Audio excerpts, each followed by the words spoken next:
We've been at war with Iran for the past 3 months, but President Trump says the U.S. has finally reached a peace deal with Iran, although nothing is signed just yet. Thanks for joining us on this Monday. On 9 News at noon, I'm Sam Shocker. Oil prices are now dropping and global markets are soaring with this deal. Here is NBC's Keir Simmons. Both the US and Iran claiming victory, set to meet Friday to sign an agreement ending the war. President Trump writing, "Many presidents have tried to make peace with Iran and all have failed before me," and saying the deal will be signed and the Strait of Hormuz opened on Friday.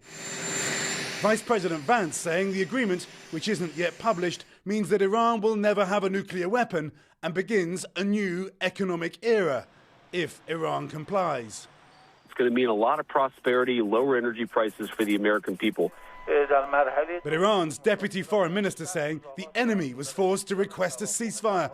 All of our positions have been incorporated. And speaking from Tehran, a former Iranian commander telling NBC News there is little trust in President Trump.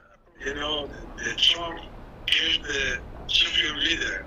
While a key US ally in the region may not be on board, this morning Israel's right-wing Minister of National Security writing, "Trump's agreement does not bind us." The announcement ended a tense day. Israel struck Beirut in Lebanon, saying it was targeting Iran-backed Hezbollah for earlier drone launches.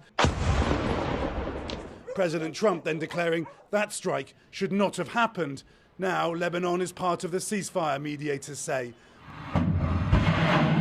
While months after he embarked on the Iran war, in coordination with Israel, Trump telling the New York Times overnight Prime Minister Benjamin Netanyahu is a very difficult guy, and telling Axios, "I let him know. He has no expletive judgment." But the breakthrough is being welcomed this morning across Europe, Asia and the Middle East, with oil prices dropping and stock markets rallying. And anyone who drives is ready for those gas prices to come down. And right now, the average price in Colorado is $4.09.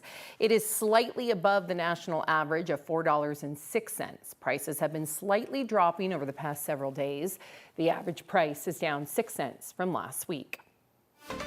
A brief relief from the heat again today before it really cranks up. So let's check in now with our senior meteorologist, Chris Bianchi. What do we got in store today, Chris? Yes, and we got a few showers and storms in far southeast Colorado. Denver stays dry, and then the temperatures really start to crank tomorrow and especially for Wednesday. Right now, just a few fair weather clouds in Lamar, but these are what we call mid-level cumulus clouds, and that indicating that we've got a bit of moisture in the mid and upper levels of the atmosphere. This is going to spur on some storms for Prowers and Baca counties in particular. Denver area, though, we stay dry today with temperatures right now upper 60s, low 70s. It is beautiful outside on this Monday, June the 15th. Temperatures already closing in on 70 degrees already there in downtown Denver. Western parts of Colorado, we do have a fire weather warning for today. Fire weather watch in tan for most of the mountains for tomorrow. Fire danger is going to really ramp up tomorrow as winds pick up, and we'll see that wind continue into Wednesday as well. So tomorrow and Wednesday, fairly concerning days, particularly in the mountains with fire danger, especially without that snowpack. That snowpack, as of last week, officially gone in the high country. 60s, 70s, eastern plains, and same for us in the mountains. 83, the warm spot in Grand Junction right now. Southeast Colorado, that's where you see that potential for some large hail this afternoon with some of those storms. Again, Denver, we stay dry here in the metro area.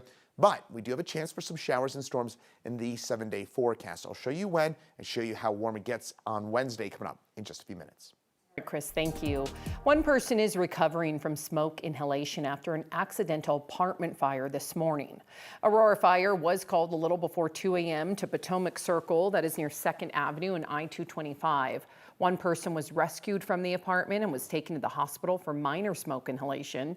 Investigators say the fire sparked because someone didn't throw a cigarette away properly. Police in Aurora are investigating 3 separate shootings from this weekend that hurt 3 people. A minor was injured overnight on Saturday in a shooting that investigators say happened on North Dayton Street. A woman was hurt in the second shooting, but is expected to be okay. And police believe she was shot just before 1 Sunday morning on East Iowa Drive.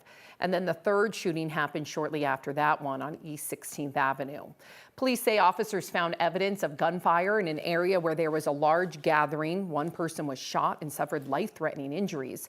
No one has been arrested in any of the shootings.